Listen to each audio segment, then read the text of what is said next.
In this lecture, I will go over the terrain parameters and in-depth overview. Alright, back to Unity. Now, earlier we created a terrain in literally a few seconds. Now is a good time to understand all the different parameters of creating a terrain. Now, what we did first was to select any of the custom terrain by having the checkbox, and then what we did is create a generate. Now, what I want to show you is that we can still use custom terrains, but still make unique original terrains in no time. Now, one way is to, for example, on this terrain that we already created earlier, by creating or clicking on the generate button, is to add different variables, such as add more trees. I can click on add trees, and this will add trees. Now, as you can see, when you click on add trees, it removes some of the trees that are already there and creates new trees. As you can see, it created the new trees in the back. Now, what I want to show you is that if I click on the add tree again, it will remove all the trees and add new ones. So I'm going to click on add trees and check this out. All the trees here are gone and these trees are back.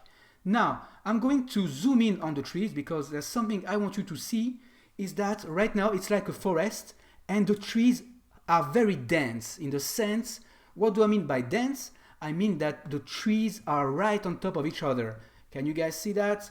We see like the trees are very dense. So it's very hard to have somebody going through the trees. It's almost impossible. There's way too many trees. So if somehow you want characters to go through the trees, you'll have to modify the density of the trees. So select the tree density and pull it down. Instead of 1, put it at 0.1. Usually that's a good start, so 0.1.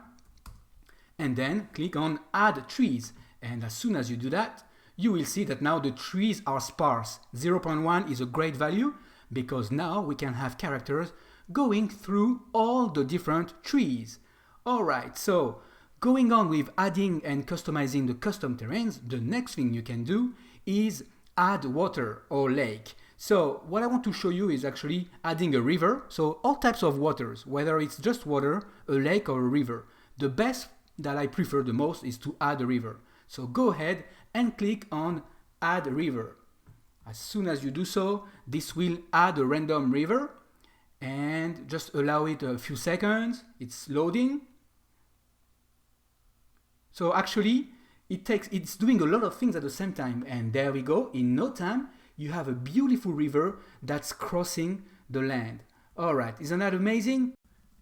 Feel free to add also water or a lake. Now, sometimes you may not see the water or you may not see the lake or the river. And if you don't, that's probably because the water level needs to go up. Right now, as you can see, the water level is at 0. So if I put it a little bit up, it's going to cover more land. So make sure you select a good value here. So just for the sake of learning, I'm going to put it at 0.3, which is pretty high. But let's go with that, and I'm going to add a lake. And let's see if we can see something. As you can see, we don't see the lake, so add the river. So let's see. So as you can see, it's thinking. So that might take a while depending on what you are and which terrain you have. And here is the river. Now I can make the river way higher again by changing the water level and click on add lake or add river. All right. And as you can see, it's thinking. And as you can see, the river is a bit more dense. Now, this is this type of terrain, but if I choose a different type of terrain, let's say terrain number 2, and click on generate, you will see that the actual rivers will change. So I just clicked on generate. I'm going to have a new terrain. Here we go. And now I'm going to add a river on this, or let's say a lake. Here we go. I just have a lake. So sometimes if you do not see a lake, that's because some terrains cannot generate a lake. Now add a river and you will see the river will probably cross through the lake. Let's see. Alright, and as you can see, we have the river and the lake. Cool. So feel free to play with that. And in the next lecture, I'm going to show you how to customize this even more.